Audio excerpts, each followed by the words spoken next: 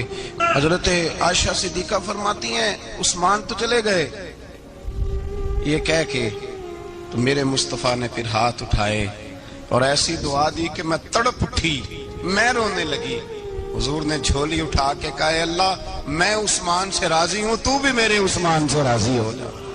اے اللہ میں راضی ہوں, تو بھی راضی ہو جا. اور بھائی یہ درد, یہ ذوق, یہ مزاج, یہ انداز, یہ حضرت عثمان غنی کو اللہ نے عطا فرمایا.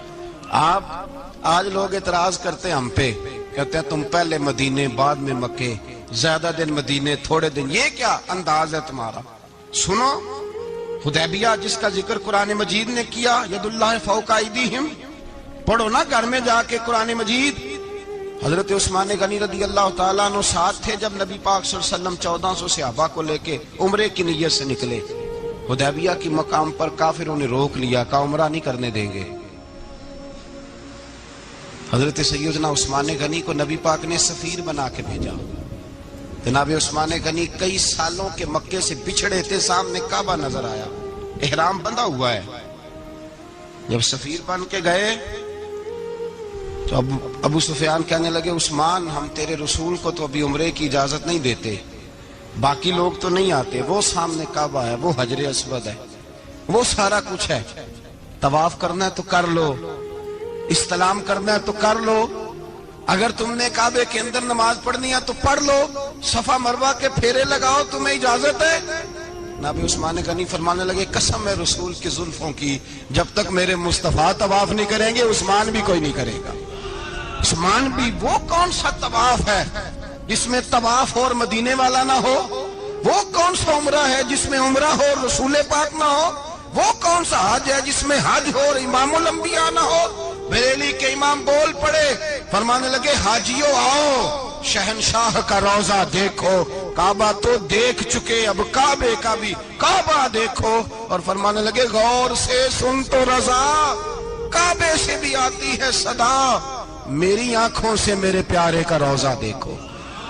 یہ ہمیں حضرت عثمان غنی نے سکھایا ہے عقیدہ, یہ عقیدہ حضرت عثمان غنی کا ہے. بات دور نکل جائے گی. محبت معیار ہوتی ہے, محبت روح ہوتی ہے, محبت اصل ہوتی ہے. حضرت عثمان غنی رضی اللہ تعالیٰ عنہ سے کسی شخص نے کہا کہ عثمان کوئی تبدیلی بھی آئی نبی پاک کے غلام بننے کے بعد؟ حضور کے غلام بننے کے بعد کوئی تبدیلی بھی آئی؟ لوگ اپنی اپنی تبدیلیاں بتاتے رہے. جناب عثمان غنی نے 2 جملے کہے, لوگ کہتے ہیں ہماری چیخیں نکل گئیں, یہ معراج حضور سے پیار کی محبت اور عشق کا یہ رنگ عثمان غنی کا. حضرت عثمان غنی کہنے لگے تم تبدیلی کی بات کرتے ہو, میں نے جب سے نبی پاک کے ہاتھ میں سیدھا ہاتھ دے کے بیعت کی ہے, میں نے یہ ہاتھ دوبارہ کبھی گندگی کو نہیں لگایا.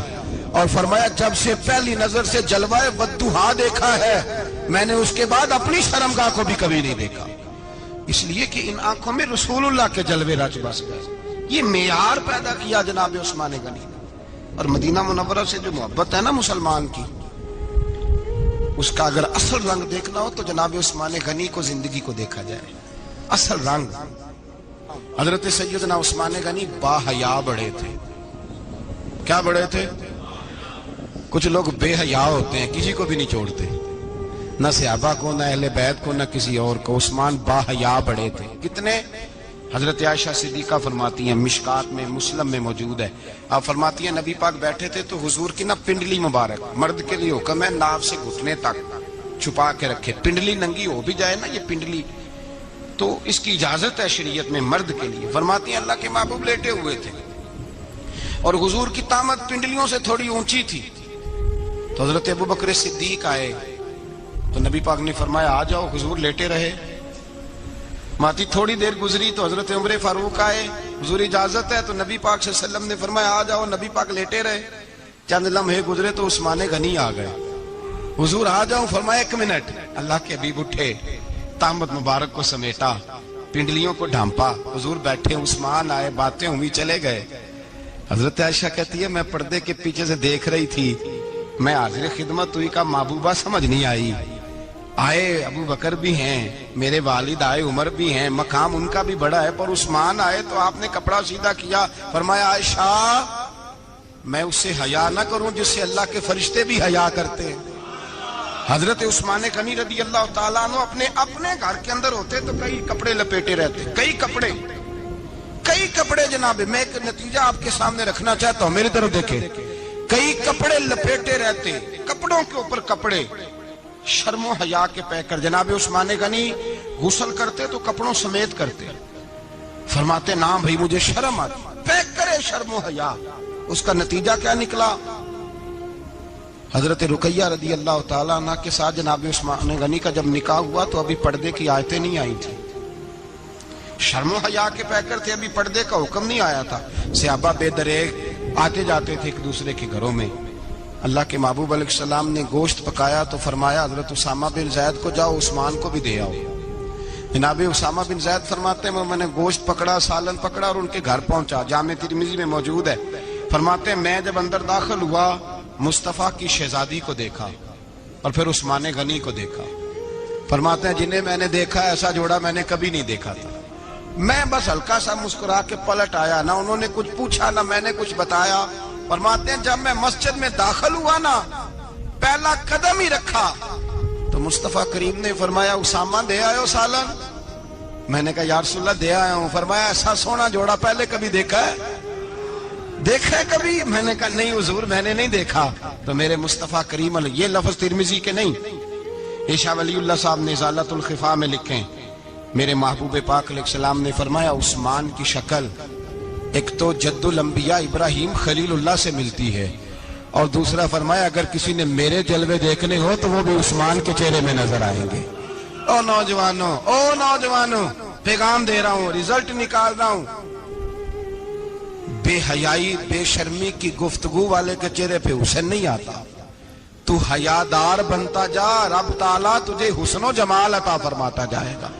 جتنا حیا تیرے اندر ہوگا اتنا نور تیرے مکھڑے پہ ہوگا، جتنی شرم میں تو لپٹا ہوا ہوگا اتنی اللہ تجھے تازگی عطا کرے گا۔ میرے صاحب فرمایا کرتے جو گند بولتا ہے اس کے چہرے کا حسن سب سے پہلے چھن جاتا ہے، اور فرمایا جو بری باتیں سوچتا ہے جس کی سوچ بری ہوتی ہے سب سے پہلے اس کے چہرے کا حسن بگڑتا ہے۔ اگر چاہتا ہے تازہ رہے، ٹھنڈا رہے، نورانی رہے، تو پھر حضرت عثمان نے تجھے بتایا ہے کہ شرم والا بن کے رہ، اللہ سب سے زیادہ حسن تجھے ہی عطا فرما دے گا۔ زیادہ بولنے والا، زیادہ باتیں کرنے والا، جو منہ میں آیا کہہ گیا، اس آدمی کی نورانیت چلی جاتی ہے۔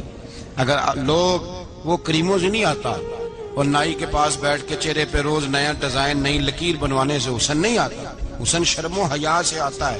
یہ جو ہم عارضی حسن خرید کے لاتے ہیں نا 4 پیسے کا، یہ ماند نہیں پڑتا، یہ تباہ کرتا ہے اور یہ تباہ ہو جاتا ہے۔ کچھ لوگ ایسے ہوتے ہیں، کچھ لوگ جن کے پاس بیٹھنے کو اتنا دل نہیں کرتا جتنا ان کا چہرہ دیکھنے کو دل کرتا ہے۔ ان کے پاس بیٹھنے کو بعضوں کا دل کرتا ہے کہ بس نہ ذرا، اور طبیعت آج میں ہو کے آیا ہوں استاد جی صادق صاحب رحمۃ اللہ علیہ، میں نے ان بزرگوں کو دیکھا ہے، ہم نے نظر بھر کے آنکھوں میں آنکھیں ڈال کے تو بڑا کم دیکھا ہے، ہم چوری دیکھا کرتے تھے، چوری میں ویکھاں تے میرا یار نہ ویکھے، تو جی میں نام ویکھاں تے ہو ویکھے، ہم لوگ چوری دیکھا کرتے تھے۔ میں نے اپنے حضرت صاحب کو بھی شاید ہی کبھی آنکھوں میں آنکھیں ڈال کے دیکھا ہو، تبھی دیکھا ہے جب وہ کسی اور کو دیکھ رہے ہوتے تھے۔ بھائی ان لوگوں کے اندر کا حسن، شرم و حیا، معصومیت بن کے ان کے چہروں پہ نکھر آتا تھا۔ حضرت عثمان غنی کی شرم و حیا نورانیت بن کے ان کے چہرے پہ آ گئی تھی۔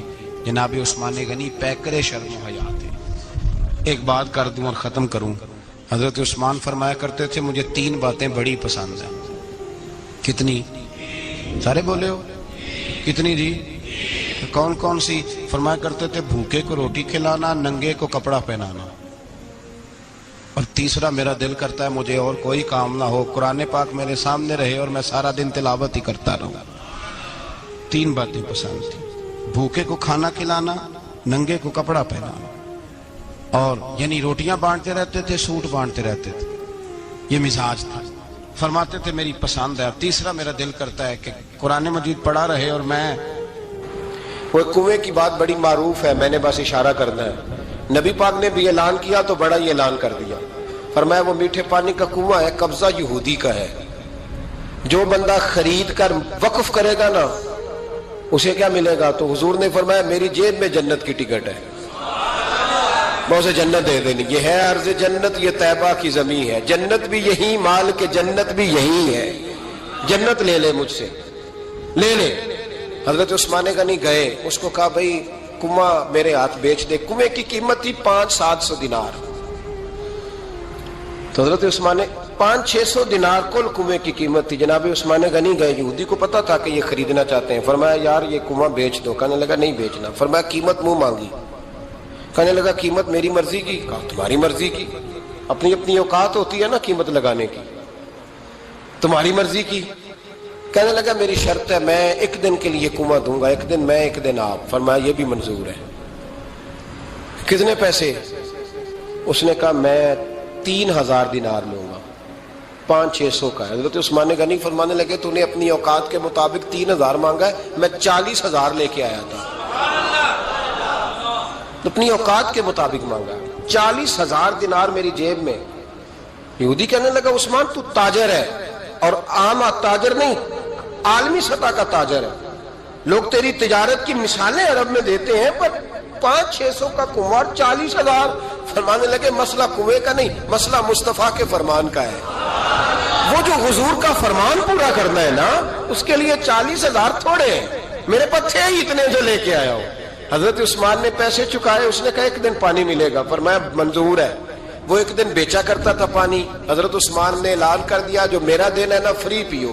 ملا رومی رحمۃ اللہ علیہ فرماتے ہیں کنویں سے سادہ پانی نکل جائے تو تازہ آ جاتا ہے، اور اگر پانی کنویں کے اندر رہے سارا ختم نہ ہو تو باسی ہو جاتا ہے۔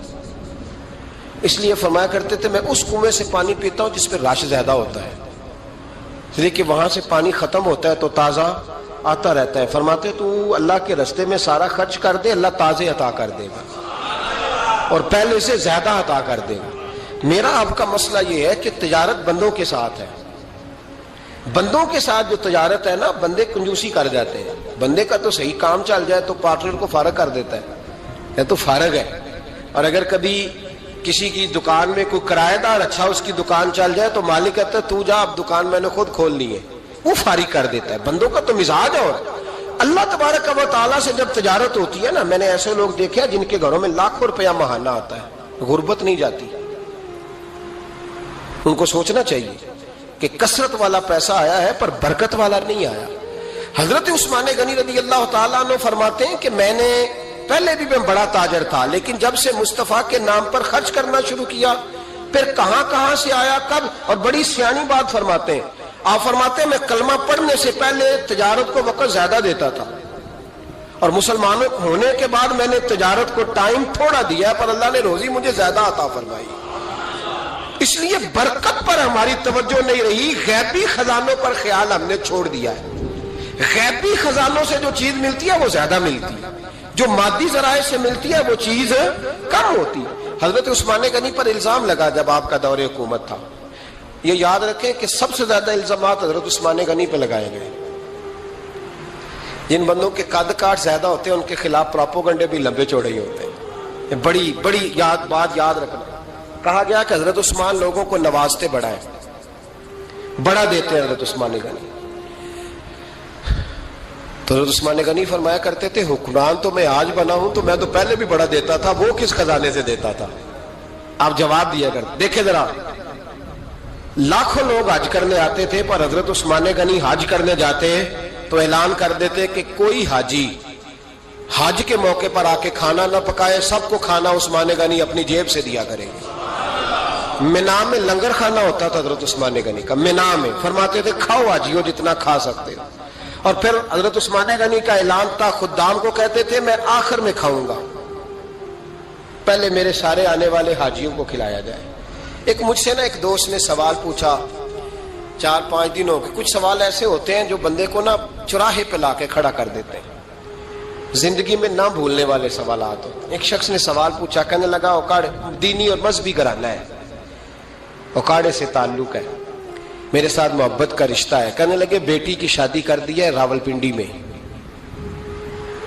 آپ کی بھی بیٹیاں ہیں, میری بھی بیٹی ہے. بیٹی کی شادی کر دی ہے راولپنڈی میں. اب بچی چند دن رہنے آئی ہے. پوچھنا یہ ہے کہ نماز پوری پڑے گی کہ قصر پڑے گی. تو میرا تو اس نے کام کر دیا, حد ہو گئی, رو رو کے برا حال. میں نے کہا یار تو بند کر دے فون, رات کو بتاؤں گا. کیا پوچھ لیا یار تو نے. بیٹی مسافر نہیں ہوتی, بیٹی تو مہرانی ہوتی ہے باپ کے گھر کی.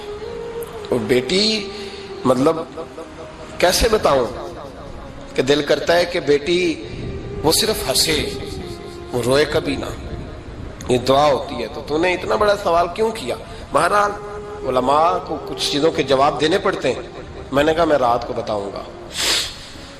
رات کو پھر فون آیا کہ آپ تو بڑی جلدی جواب دینے کے عادی ہیں, تو دیر کیوں کر دی؟ تو میں نے کہا یار جواب تو میرے پاس تھا لیکن ہمت نہیں تھی ابھی. تو میں نے کہا کہ اگر تو بیٹی آئی ہے والد کے گھر میں اور ابا جی کا پروگرام ہے اسے جائیداد میں سے حصہ دینے کا, تو پھر تو بیٹی نماز پوری پڑے گی. لیکن اگر ابا جی نے علیحدہ کر کے انگوٹھا لگوانا ہے تو پھر بیٹی مسافر ہے. اگر ابا جی نے اس کو علیحدہ کر کے انگوٹھا لگوانا ہے نا کہ دے دے بھائیوں کو, خیر ہے تیری شادی پہ خرچہ کر دیا ہے. اگر ابا جی کے دل میں نے کہا یہ ابے سے فتویٰ پوچھ لو, اگر ابا جی کے دل میں چور ہے نا کہ بیٹی کو دینا کچھ نہیں, تو پھر بیٹی نے نماز قصر پڑھنی ہے. اس لیے کہ پھر وہ وہاں حصے دار. اس کی دلیل حضرت عثمان غنی رضی اللہ تعالیٰ عنہ حج کے لیے تشریف لے گئے تو لوگوں نے حضرت عثمان غنی سے کہا کہ نبی پاک بھی قصر نماز پڑھتے تھے, حضرت عمر بھی حج کے موقع پر قصر پڑھتے, حضرت ابو بکر بھی, آپ کیوں پوری پڑھتے ہیں؟ فرمایا ان کا مکے میں گھر کوئی نہیں تھا, میرے تو پورے کے پورے باغ ہیں, تو میں یہاں مسافر نہیں ہوں, میں یہاں مقیم ہوں. تو اگر تو بیٹی کا حصہ بھی ہے ابا جی کے گھر میں تو پھر وہ نماز پوری پڑے گی. لیکن اگر ابا جی نے اللہ تعالیٰ خیر فرمائے بیٹوں کے حق میں فیصلہ سنا دیا ہے اور انہوں نے بیٹی سے کہہ دیا ہے کہ چھوڑ, جو بیٹیاں حصہ لیتی ہیں ان کے بھائی نہیں ملتے, تو نہ ملے بھائی, کوئی حرج نہیں. ضروری ہے ظالم بھائیوں سے رابطہ رکھنا جو کھا جائے بہنوں کا حصہ. والد ظالم ہے, ظالم ہے باپ, بیٹے کو حصہ دیتا ہے بیٹی کو نہیں دیتا. اور یہ 1.5 مربے والے جاگیردار کی بات نہیں کر رہا جس کا 4 مرلے کا مکان ہے, اس کی بیٹی کا بھی حصہ بنتا ہے. کیوں کھاتے ہو بیٹیوں کا حصہ؟ ڈر نہیں آتا اللہ تعالیٰ سے؟ کیوں کھاتے ہیں لوگ بیٹیوں کا حصہ؟ جب اللہ رسول نے رکھا ہے تو کیوں کھا جاتے اور پھر کہتے ہیں جناب بڑا پیار ہے بیٹی سے, رونے دھونے کے لیے پیار ہے. تو یاد رکھیں حضرت عثمان غنی رضی اللہ تعالیٰ عنہ کا لنگر چلتا تھا. تو میرے بھائی ایک اور بہت بڑی خوبی حضرت عثمان غنی کی تیسری وہ یہ تھی کہ آپ میں اللہ نے بہت زیادہ حیا رکھی تھی. آج نا اگر آپ ناراض نہ ہو تو ہماری حکومتوں میں جو بدتمیز زیادہ ہوتا ہے اس کا عہدہ زیادہ ہوتا ہے, اس کو اچھا عہدہ ملتا ہے جو بدتمیزی زیادہ کرتا ہے. اور ہمارے ہاں نوجوان سمجھتے ہیں کہ کھل کے پھرنا, کھل کے کھانا, مرضی کا لباس پہننا. ہمارے ایک بزرگ فرمایا کرتے تھے جب سے پیسے لوگوں کے پاس زیادہ آئے ہیں لباس چھوٹے ہو گئے, پیسہ زیادہ آ گیا کپڑے جسموں پہ سکڑ گئے. لوگ سمجھتے ہیں کہ بس جو دل میں آئے کہہ دینے کا نام جمہوریت ہے, آزادی رائے ہے. حضرت عثمان غنی رضی اللہ تعالیٰ عنہ شرم و حیا کے پیکر تھے, بڑا پیسہ تھا, بڑا کچھ تھا, لوگ ڈرتے تھے, سردار بھی تھے, جو چاہتے کر سکتے, روب طاری ہوتا.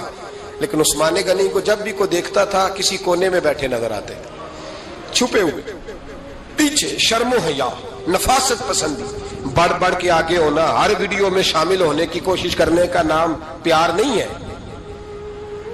نفاست پسند جو لوگ ہوتے ہیں وہ اکثر چھپے ہوئے ہوتے ہیں, ان کا پتہ ہی نہیں ہوتا لوگوں کو کہ پیچھے دراصل ہے کون. دیکھیے نا بڑی معروف حدیث ہے صحیح مسلم میں, نبی پاک صلی اللہ علیہ وسلم آرام فرما رہے تھے, حضور نے تامت مبارک باندھی ہوئی تھی, لیٹے ہوئے تھے سرکار. تو جب آدمی لیٹتے تھے نا, ہمارے بزرگ بھی جب لیٹتے ہیں تو تامت کو سمیٹا کرتے تھے تو گھٹنوں تک آ جاتی تھی, دیکھا نا آپ نے, گھٹنوں تک تامت آ جاتی جب لیٹتے. تو سرکار بھی لیٹے تھے, پردے کی ابھی آیتیں نہیں آئی تھی, دروازے پہ دستک ہوئی. حضرت عائشہ صدیقہ عرض کرنے لگے یا رسول اللہ میرے ابا جان جناب ابو بکر صدیق آئے. حضور نے فرمایا بلا لو. حضرت عائشہ کہتی ہیں وہ آ کے بیٹھ گئے, حضور لیٹے رہے. پھر دستک ہوئی, اب کون ہے؟ کہا سیدنا فاروق اعظم. کہا عائشہ آپ ساتھ والے حجرے میں چلی جاؤ. اماں جی وہاں چلی گئی. تھوڑی دیر کے بعد حضرت عمر آئے, حضور لیٹے رہے. جناب عائشہ کہتی ہیں پھر دستک ہوئی, اب کون ہے؟ فرمایا عثمان غنی. نبی کریم نے فرمایا اسے کہو ذرا ٹھہر جائے.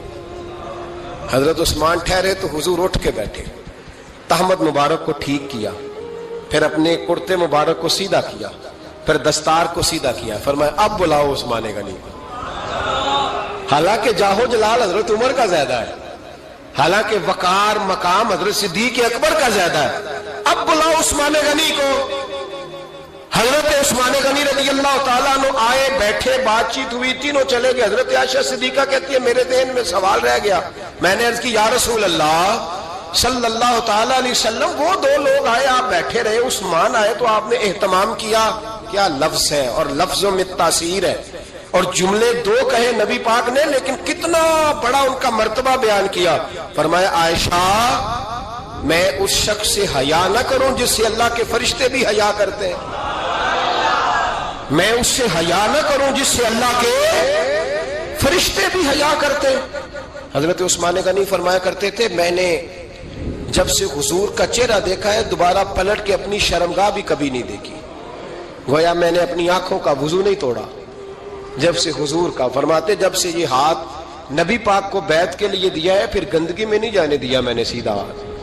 حضرت عثمان غنی فرمایا کرتے تھے میں اپنے گھر کے اندر اپنے غسل خانے میں چار دیواری کے اندر بھی کپڑوں سمیت غسل کرتا ہوں, مجھے حیات یہ غسل خانے میں بھی کپڑے. اور سنو ایک اور بڑی بات اہم, آپ فرمایا کرتے تھے میری جو محرم عورتیں ہیں نا, محرم پھپھی خالہ, میری جو محرم عورتیں ہیں, فرمایا کرتے تھے میں نے کبھی ان کے بھی چہرے آنکھ بھر کے نہیں دیکھے, ان کے بھی چہرے کبھی میں نے آنکھ بھر کے نہیں دیکھے. جو میری محرم عورتیں ہیں پھپھی خالہ, فرماتے تھے ان سے بھی جب بات کرتا ہوں تو میں چہرہ جھکا کے. ہمارے ہاں تو کزن ایک دوسرے سے سلام لیتے ہیں, لڑکیاں لڑکے کزن ایک دوسرے سے سلام لیتے ہیں. بچیاں آیا کرتی تھی تو میری کبھی کبھی مجھے بتایا جاتا تھا, میں نے ایک پابندی لگا دی, بچیاں جب مدرسے میں آتی تھی کہ جو دور سے بچی آئے اس کو جس آدمی کا نام لکھا ہو بتایا جائے وہی لینے آئے. ایک دن مجھے اطلاع دی گئی کہ آپ تھوڑی دیر آئیں, میں گھر گیا تو مجھے بتلایا گیا کہ ایک بچی ہے تو اس کو جو پہلے لینے آتا تھا وہ نہیں آیا, کوئی اور آیا. میں نے اس کے بھائی کو فون کیا کہ آپ لینے نہیں آئے, کہنے لگے یہ کزن ہے ہمارا, اس کے ساتھ بھیج دیں, آپ ہمارا ہی کزن ہے, خالہ زاد ہے. میں نے کہا یار آپ کہاں ہو, کہنے لگے مجھے 20-25 منٹ لگ جائیں گے. تو میں نے کہا ابھی کلاسیں بھی جاری ہیں تو آپ ہی آ جانا خود ہی. کہنے لگا سب آپ بھیج دیں, مجھے اعتبار ہے اس پہ. میں نے اس کو ایک بات کہی جو آپ کو بھی کہتا ہوں, میں نے کہا یار تمہیں اعتبار ہے تو اللہ رسول کو اعتبار کیوں نہیں, انہوں نے کیوں غیر محرم بنایا؟ عجیب تماشا ہے. مجھے پھپھی ذات پہ, خالہ ذات پہ, ماموں ذات پر اعتبار ہے, نبی پاک کو کیوں نہیں؟ آپ کو زیادہ پیار ہے لوگوں سے یا نبی پاک کو امت سے زیادہ پیار ہے؟ کیا مطلب تماشا ہے, کیا مزاج بنا لیا میں نے اور آپ؟ نبی پاک نے ایک شخص پر اعتبار نہیں کیا, پر میں اس سے پردہ کروں, آپ نے اور میں نے کیسے کر لیا؟ نبی پاک نے خالہ ذات, پھپھی ذات, دیور پر, جیٹ پر, سالے پر, بہنوئی پر اعتبار نہیں کیا, پابندی لگا دی. تو نے کیسے کیا؟ تیرے دل میں زیادہ درد ہے, تو زیادہ دین کو سمجھنے لگا ہے, انسانیت زیادہ اچھل آئی ہے تیرے اندر. اعتبار کیا ہوتا؟ یاد رکھنا دنیا میں جتنے گھر تباہ ہوئے ان لوگوں کی وجہ سے نہیں ہوئے جن پر اعتبار نہیں تھا, ان کی وجہ سے ہوئے جن پر اعتبار تھا. گھر کا بیٹی لنکا ڈائے, باہر والے آ کے کبھی بھی گھر میں کوئی نقب زنی نہیں کرتے, جب بھی کرتے اعتبار والے کرتے. میرے رسول پاک علیہ الصلوۃ والسلام کی وہ ازواج جن پر اللہ کو اتنا اعتبار ہے کہ رب کہتا ہے میرے محبوب کی بیویوں تمہاری جیسی دنیا میں دوسری ہے ہی کوئی نہیں, اللہ کو اتنا اعتبار ہے. لیکن ایک نابینا صحابی آئے تو حضور کی 2 ازواج بیٹھی تھی, تو نبی پاک نے فرمایا پردہ کرو. یا رسول اللہ وہ تو نابینا ہے. فرمایا تمہیں تو نظر آ رہا ہے نا, تمہاری آنکھیں تو کھلی ہوئی ہیں. حضور کو اعتبار نہیں تھا, بس کر دیں. سب سے بڑا ظالم وہ ہے جو کہتا ہے مجھے بیٹی پہ اعتبار ہے, وہ ظالم ہے. وہ اپنی بیٹی کے ساتھ ظلم کر رہا ہے, جو کہتا ہے مجھے اعتبار ہے, کالج جا رہی ہے, یونیورسٹی جا رہی ہے, اکیلے آ جا رہی ہے, مجھے اعتبار ہے. یہ ظلم کر رہا ہے بچی کے ساتھ. وہ تو بچی ہے, اس کا تو ذہن کمزور ہے. ہو سکتا ہے صاف دل ہو لیکن سامنے جو شیطان چوکوں میں گلیوں میں دائیں بائیں گھوم رہے ہیں وہ تو صاف دل نہیں ہے نا, وہ تو معصوم طبع نہیں ہے نا. تو بعض اوقات بڑے اچھے نفیس بچے بھی شیطانوں کا شکار ہو جاتے ہیں. خدا کا خوف کریں. حضرت عثمان غنی کی زندگی, حضرت عثمان فرماتے ہیں جو محرم عورتیں تھیں ان کی طرف بھی آنکھ بھر کے نہیں دیکھا, اس لیے کہ وہ خاتون ہے, میں مرد ہوں, میری حیا مانے. آج لوگوں کو شوق ہو گیا عورتوں کی مجلس میں دوڑ دوڑ کے جانا, وہاں بیٹھنا, وہاں وقت بتانا. پیران عظام کہتے ہیں کہ وہ درویشنیوں کے بیچ بیٹھے ہیں جی, باپ بیٹی ہوتے ہیں جی, مریدنی اور پیر. میں نے کہا کوئی نہیں ہوتے, اس رشتے پر استدلال ہے. اعلیٰ حضرت فرماتے ہیں واجب ہے پردہ پیر اور مریدنی کا, یہ پردہ واجب ہے. اگر کوئی شخص اس طرح بے پردہ بیعت لے گا, بیچ میں بیٹھے گا, تو اس کا تو مرید ہونا ویسے ہی حرام ہے, جائز ہی نہیں ہے. جو سارا دن تویز دھاگے کے لیے بیٹھا رہے اور بیویوں سے گفتگو کرتا رہے. خدا را حضرت عثمان غنی رضی اللہ تعالیٰ عنہ کی زندگی میں جو باتیں ہمیں بہت زیادہ ملتی ہیں ان میں نفاست ہے, آپ کی حیا ہے,